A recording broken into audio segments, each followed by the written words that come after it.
Top quality और consistent performance के लिए सिर्फ सिल्वर पंप नाम याद रखना। ನಿನ್ನೆ ದಿನ ಧರ್ಮಸ್ಥಳದಲ್ಲಿ 6ನೇ ಪಾಯಿಂಟ್ ಅನ್ನ ಅಗಿತಾ ಇರಬೇಕಾದ್ರೆ ಮೂಳೆ ಸಿಗುತ್ತೆ. ಈ ಪ್ರಕರಣಕ್ಕೆ ಬಿಗ್ ಟ್ವಿಸ್ಟ್ ಸಿಗ್ತಾ ಇದೆ.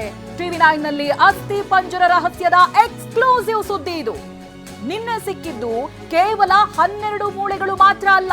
ನಿನ್ನೆ 6ನೇ ಪಾಯಿಂಟ್ ನಲ್ಲಿ ಸಿಕ್ಕಿದ್ದು ಪೂರ್ತಿ ಅಸ್ಥಿ ಪಂಜರ. ಟಿವಿ9ಗೆ ಎಸ್ಐಟಿ ತಂಡದಿಂದ ಸಿಕ್ಕಿರುವಂತಹ ಎಕ್ಸ್ಕ್ಲೂಸಿವ್ ಮಾಹಿತಿ ಇದು. ಸಂಜೆ ಬಳಿಕ ಸಂಪೂರ್ಣ ಅಸ್ಥಿ ಪಂಜರವನ್ನ ಸಿಬ್ಬಂದಿ ತೆಗೆದಿದ್ದಾರೆ. ಬಳಿಕ ಸಿಕ್ಕಂತ ಅಸ್ಥಿ ಪಂಜರವನ್ನ ನೇರವಾಗಿ ಇಟ್ಟು ಮಹಜರು ಮಾಡಿದ್ದಾರೆ. ಅನಾಟಮಿಕಲ್ ಪೊಸಿಷನ್ ನಲ್ಲಿಟ್ಟು ಮಹಜರು ಕಾರ್ಯವನ್ನ ಮಾಡಿದ್ದಾರೆ. ಮನುಷ್ಯನ ದೇಹವನ್ನ ರಚನೆಯಾಗುತ್ತಲ್ಲ ಆ ಮಾದರಿಯಲ್ಲಿ ಇಟ್ಟು ಮಹಜರು ಮಾಡಿದ್ದಾರೆ. ಬಹುತೇಕ ಎಲ್ಲಾ ಮೂಳೆಗಳು ಕೂಡ ಪತ್ತೆಯಾಗಿದೆ. ಮಹಜರು ಸಂದರ್ಭ ಮಂಗಳೂರಿನ ಮೆಡಿಕಲ್ ಕಾಲೇಜಿಗೆ ಅಸ್ಥಿ ಪಂಜರವನ್ನ ರವಾನೆ ಮಾಡಲಾಗಿದೆ.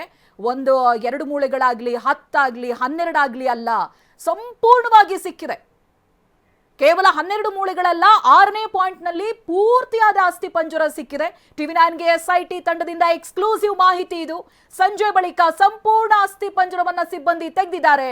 ಬಳಿಕ ಸಿಕ್ಕಂತ ಅಸ್ಥಿ ಪಂಜರವನ್ನ ನೇರವಾಗಿ ಇಟ್ಟು ಮಹಜರು ಮಾಡಿದ್ದಾರೆ. ಅನಾಟಮಿಕಲ್ ಪೊಸಿಷನ್ ನಲ್ಲಿಟ್ಟು ಮಹಜರು ಕಾರ್ಯವನ್ನು ಮಾಡಿದ್ದಾರೆ.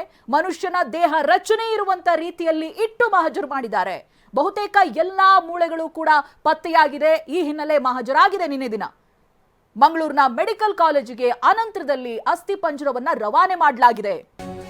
ಇದು ಎಕ್ಸ್ಕ್ಲೂಸಿವ್ ಮಾಹಿತಿ. ಏನಾಗಿದೆ ನಿನ್ನೆ ದಿನ ಅಂತ ಕೆಎಂಸಿ ಮೆಡಿಕಲ್ ಕಾಲೇಜಿಗೆ ಅಸ್ಥಿ ಪಂಜರವನ್ನ ರವಾನೆ ಮಾಡಲಾಗಿದೆ.